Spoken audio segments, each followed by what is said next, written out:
What if I'm not the house? What if someone else is?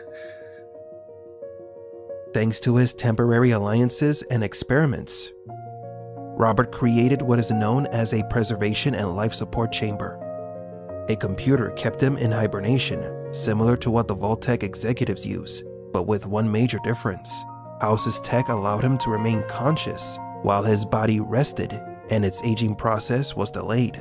Robert House's mind continued to operate from the network he built, using his Securitrons as his eyes in the wasteland, while he sought to recover the platinum chip to complete his plan. In Fallout New Vegas, House's ending can occur one of two ways: simply kill him, or leave him alive, but deactivated. No! Don't disable Cerebrum!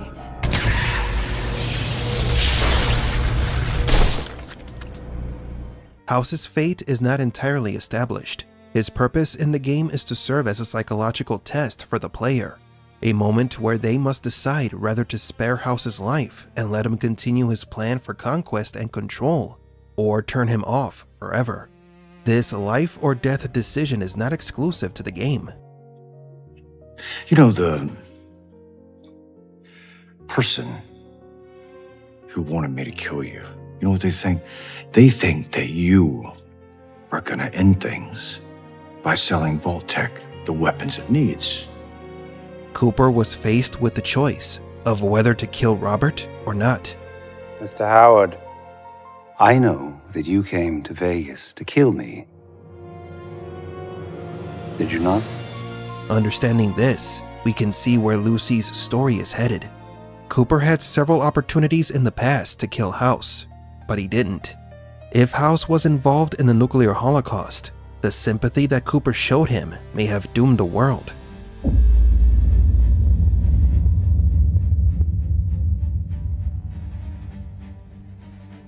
And the ghoul doesn't want Lucy to make the same mistake. The nuclear holocaust transformed Cooper into a monster because he made the wrong choice. He let Robert live. Will Lucy make the same wrong decision? Lucy started her journey with innocence, with the naive dream of saving the world, but she is slowly turning into a shadow of her former self. Lucy gives the impression that she is on the same path as the Fallout New Vegas players, which will eventually lead her to Lucky 38. If House is still alive in the series, controlling things in the Mojave Desert through his machines, then that is the kind of weapon that Lucy needs to stop her father. This could be the reason why Lucy must cross a line that she swore never to cross. I may end up looking like you, but I'll never be like you. You want to know what I was like before the war? I was just like you. You're just ghouls, right? 99 years underneath that ground. I'll never forget the day I shot my woman down. Every action Lucy has taken has been justified, and it's already too late for her to stop. The violence has started to corrupt her, and Lucy will have to face House and ask herself the same question as Cooper and the players of Fallout New Vegas. Should she stop Mr. House or not? No! Don't disable Cerebrum!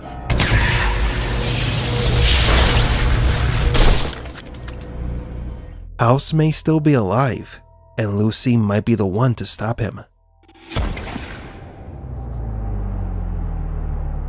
And with House's possible demise, Lucy loses the innocence that defines her and turns into something closer to a ghoul. This character's descent into madness seems inevitable, and Mr. House will be the line Lucy crosses to the dark side. I'm a Gloomy Geek, and don't forget to like and subscribe.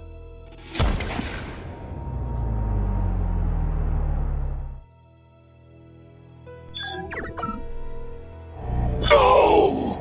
Don't disable Cerebrum!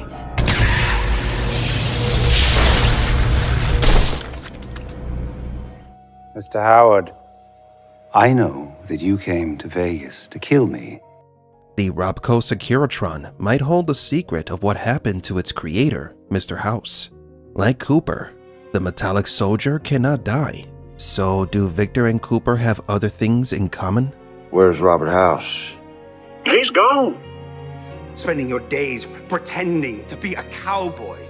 while your wife is making apocalyptic proposals at board meetings, and I'm building a missile system to defend this glorious city from what's coming. But from whom, Mr. Howard?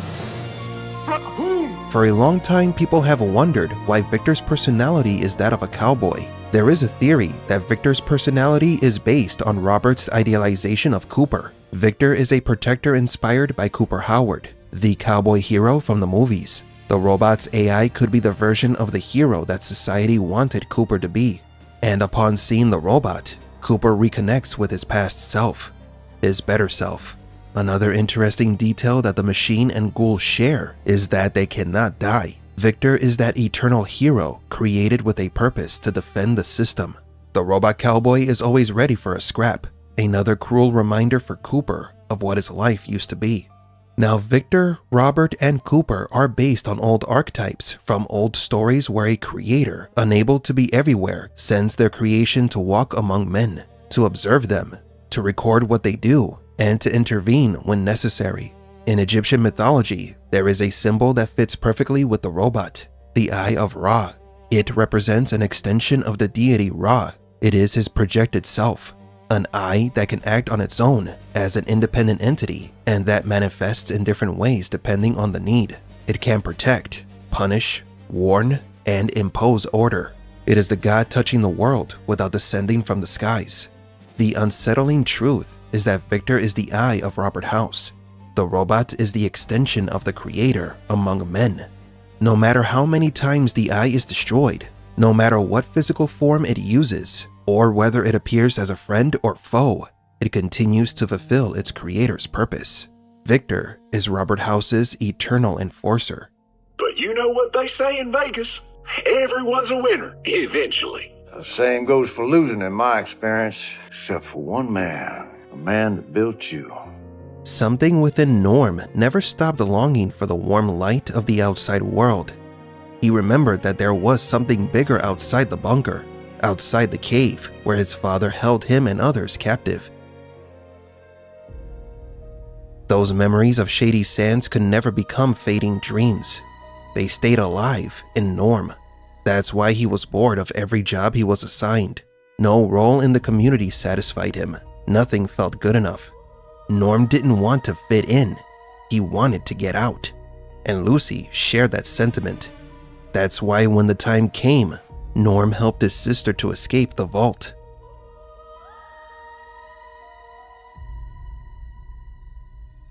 The siblings separated.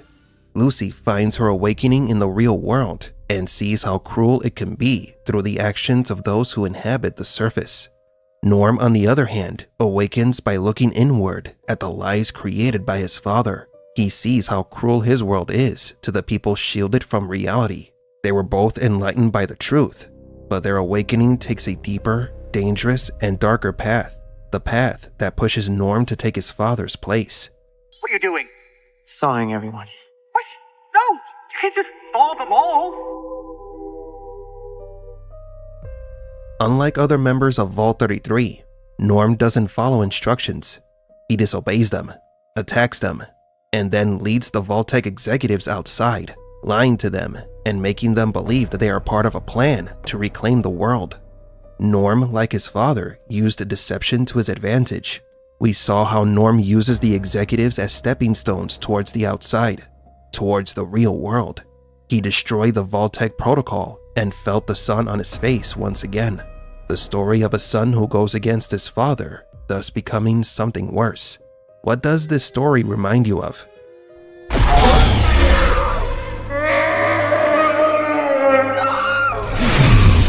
I know that sounds bad.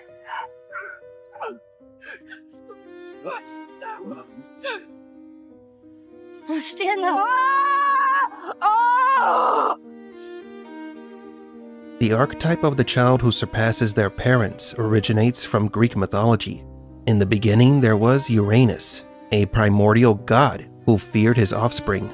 Afraid of being replaced, he kept his children trapped inside Gaia's womb, preventing them from being born. Gaia, wary of this confinement, conspires against Uranus and helped one of her sons, Kronos, escape. Kronos overthrew his father and seized power, only to then commit the same mistake. According to the myth, terrified by a prophecy that foretold that one of his children would dethrone him, Kronos devoured all of his children at birth. Yet the prophecy could not be avoided, as Zeus was born and raised in secret. The son of Kronos would return and defeat his father, thus establishing the cycle. The father fears the son dethrones the father, and power is exchanged through violence, just like Norm and his father. Norm, Lucy, and their mother escaped to the surface and found another world. That is when Hank gets scared and traps them inside Vault 33, just like Uranus, who confined his children to their mother's womb. Hank wanted his children to live forever in ignorance underground. For Vault-Tec, the best way to control the future is to control the present. Having children learn the truth is dangerous, because just as Zeus replaced Kronos and Kronos replaced Uranus, Norm is destined to replace Hank. A child who is not controlled can destroy an empire. This is why Vault-Tec does not allow any city to progress beyond them. Vault-Tec is the father, and those cities on the surface are the children, and the father does not want any of them to surpass them. But what if I'm not the house? What if someone else is?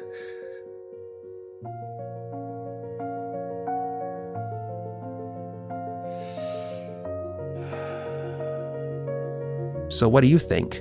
Will Norm become a worse version of his father? I'm a Gloomy Geek, and don't forget to like and subscribe. Are you aware that at every job you've been assigned to, your performance review has been lax enthusiasm? No, but that sounds accurate.